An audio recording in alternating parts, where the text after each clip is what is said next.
Hello, my friends. It is Tuesday, the 7th of April. Welcome to another edition of your workout from home. Happy to have you. Equipment that you're going to need for today's workout, some kind of, a weight. Okay, we have squat as our main lower body exercise in the first round. Yesterday we talked about a book bag. I'm going to talk about using a hamper today. Kind of cool. So kettlebell or some kind of weight for your squat, or we can go body weight. I can talk about that too. I want some kind of bench or table or piece of furniture. I'll show you what we're going to do with that. And then we have a towel for our upper body power exercise. So this is more of our traditional small group style. So we're going to have our first set of exercises. We have our squat, eccentric push-up, carry, and then some kind of restorative exercise.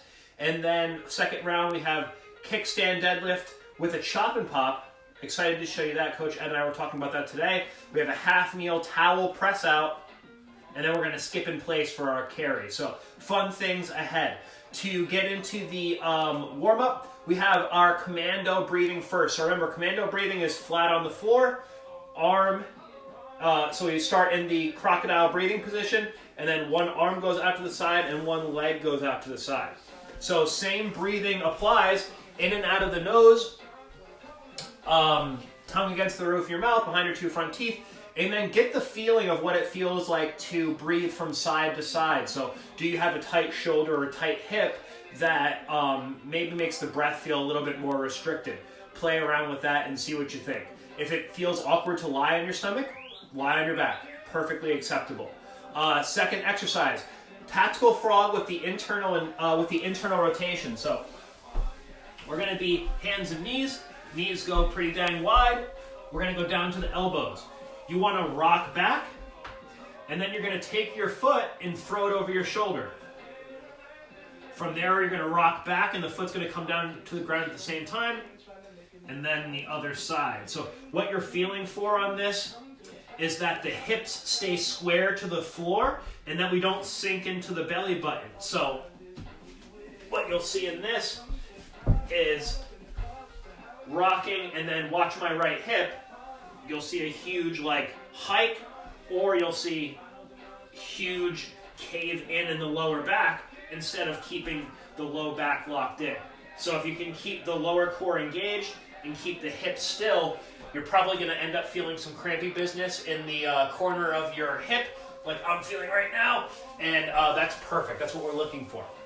Standing hip car is next. So find a piece of wall, face it. Remember the thing that we talked about a few weeks ago. We want to keep as much, just like the tactical frog actually, we want to keep as much locked in as possible. So as we bring the leg out to the side, don't let the hips twist. That would mean that we're rotating from the hips, right? We also don't want to, as we kick back, hyperextend from the low back. So try to keep that core engaged, hips are square to the wall, and then try to make that range of motion come as authentically from the hip as possible. You'll actually feel like crampiness, and it's actually like work. You're building strength in that range of motion. So I would do 3 each direction on each side. When you go backwards, same thing. Core is engaged. We're here. Foot goes up. Knee goes out to the side. When I go out to the side, I don't hike up like that. I'm here, here, and then I'm pushing into that crampy spot and coming through. We got your single leg bridge with the mini band. So mini band can go on the hands. Or if you want a little extra challenge, you can put it around the knees and then go here. So we're going to either spread it here or have the band on the legs, and then we're pushing the ground down. So since we have the kickstand deadlift and we're going to get a little bit more explosive, we just want to get used to priming and loading one leg at a time. We have your lateral crawl. So we did the push-up version yesterday. The lateral crawl version, hands are together, knees wide. We're in that crawling position now, and then we're moving sideways. Knees can come off the ground, Yesterday we threw the book bag on our back. If you're feeling froggy and you want to get warmed up, the best way to get warmed up is just to either move faster or add a little bit of weight. Split squat last. So we're going to be here, load the front foot, push ourselves up, watch out, and then keep that front foot heavy on the way back down. So that's your warm-up. Getting into the strength round, we have squat first. So if you have a kettlebell, if you borrowed some weights from the gym, go goblet. You can always go rack, but obviously keep the best form possible. If it's rack, remember it's a two-sided squat. So keep that in mind. If we're going body weight, one of the things I've been working on in True Coach with some of our clients is just some tempo work. So, find your squat stance, 3 seconds to the bottom, hold the bottom for 3 seconds, and then 3 seconds to the top. So that was probably a little too fast on the way up. I know what you're gonna say. So you can add some eccentrics. We can go a little bit faster if that's your style. If we're body weight, I would try to shoot for 10 to 15. If we have weight, 8 to 12 or so, depending on the weight, 6 is cool too. Eccentric push-up. So one of the challenges with programming exercises for you guys is we want to make sure that we're working the posterior chain. So everything through the hamstrings and glutes, but also our back as well. It's hard to get pulling exercises when we don't have a weight or we don't have a band to pull on. So this is a cool alternative. The eccentric push-up, I have a bin here, but like I said, you can use the edge of your bed, you could use a coffee table, anything you feel comfortable with at an angle that feels good for you, right? What we're gonna think about doing is I almost want you to think about pulling the piece of furniture off of the floor.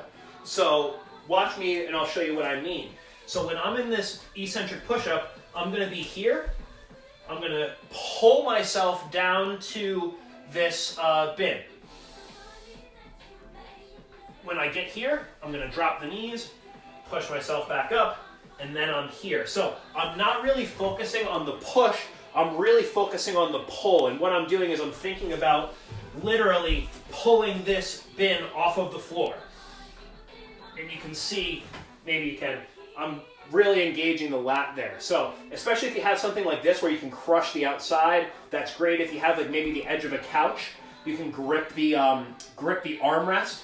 Any of that kind of stuff is going to send tension up through the arms and into the core. So that's what it's all about when we're talking about pulling. That's your eccentric push-up. Next, we have your carry. So just to get creative, again, we're going to release some home workout exercise hacks. And one of them is just using, stuff around the house to challenge your strength. So I love a hamper, right? Especially when we're holding it here, it's almost like a low goblet carry, and you're gonna feel your body want to fight extension. So, load this hamper up as much as you need to. You can hold, I have 2 hampers here. You could go here. Remember, keep the arms tight to the body, and you're feeling for as you carry that you don't start to lean back or you don't start to flare the elbows. Keep pushing the elbows down, keep the core engaged, and then walk.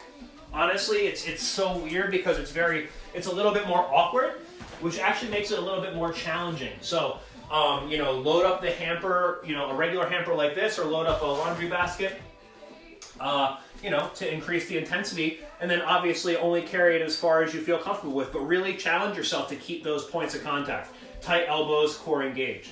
Last exercise is your single leg bridge.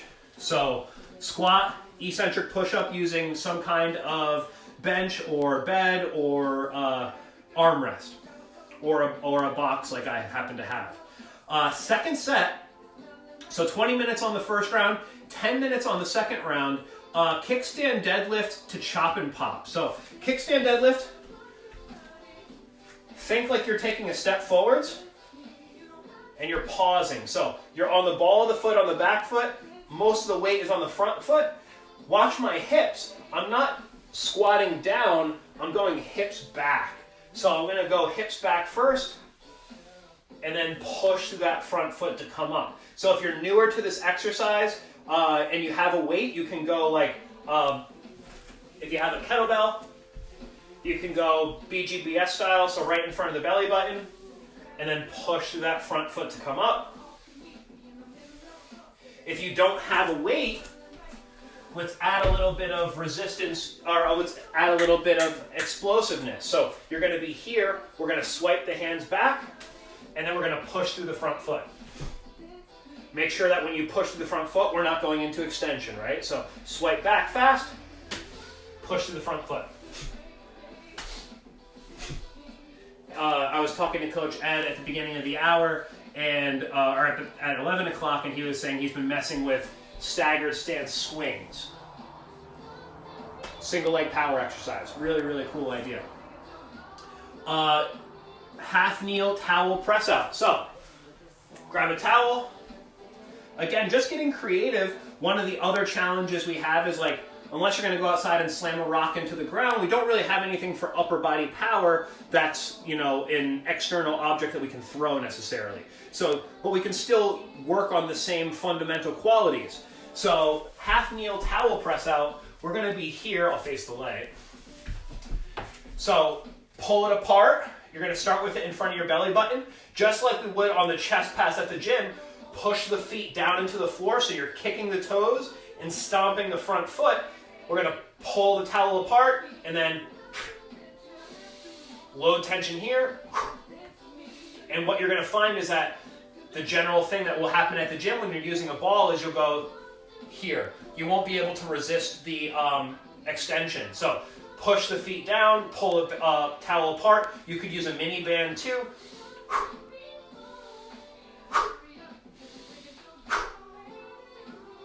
Kind of silly, but it's going to get your heart rate up. I feel a little bit hot already. And then last but not least, skipping in place. So remember, you have to make the face.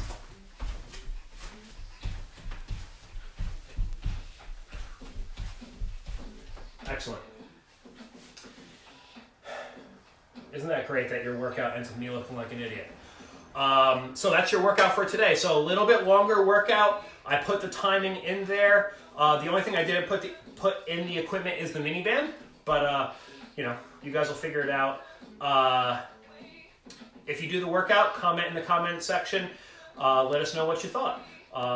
Just trying to take the feedback. Last week, people were just saying it was a little bit too short, they felt, and they didn't get the MEPs they were looking for. So added a little bit of length. Don't be surprised if you're not getting the MEPs that you're used to getting. You know, we don't have the same weight that we would at home, obviously, but that doesn't mean it's not effective. Really, the goal is to just keep moving. So, that works. It's okay not to get all the MEPs. Plus, you don't have the energy of the group. You don't have the pace. So, some things I would make sure that you're doing, just make sure that you have all your equipment set up so that you can move from one exercise to the next. Watch your heart rate. If you have the heart rate monitor, you know, once you get into that, once you get into the yellow, you know, make sure that you're trying to get into the yellow. If you don't, let me know. Put a message in the comments, and I'll try to help you troubleshoot it so you can get the heart rate up. Maybe it means we have to do a few more reps. Maybe we have to add a little bit more tension or tempo. There's always ways to get the heart rate up. And then wait until your heart rate gets down into the green, low green or high blue, and then make sure you're ready to go. So yesterday I did swings. I went up until maybe the mid 80s, rested until the blue, and as soon as I got into the blue, I got into the next set. So don't wait. That's my tips for you for today, my friends. It's been a pleasure speaking to you all. We got restorative workout tomorrow, and remember on Saturday, we have our How to Get Fit and Healthy at Home seminar. It's going on for the next 4 weeks with Coach Ed and Coach Jenna. You know, a lot more. One, it's just for accountability, and two, there's some extra stuff in there. Some things that can kind of jog the memory and get you thinking about how you can make the best of the situation you're in. Hope you're all well. Let's take a look at who chimed in. Oh, love that face. Thank you, Mean Gene. Love your face too. What's up, Patricia? Oh, I'm putting it all there. Ew. I guess Nancy feels differently than Mean Gene, but that's okay. Hey, Frimmy. Hey, Patricia. What's up, Colleen? Hey, Nancy. What's up, Lainey? Happy to see you all. Oh, geez. Happy to see all of you guys. Look at the face. Look at the hair. starting to look like Wolf Blitzer.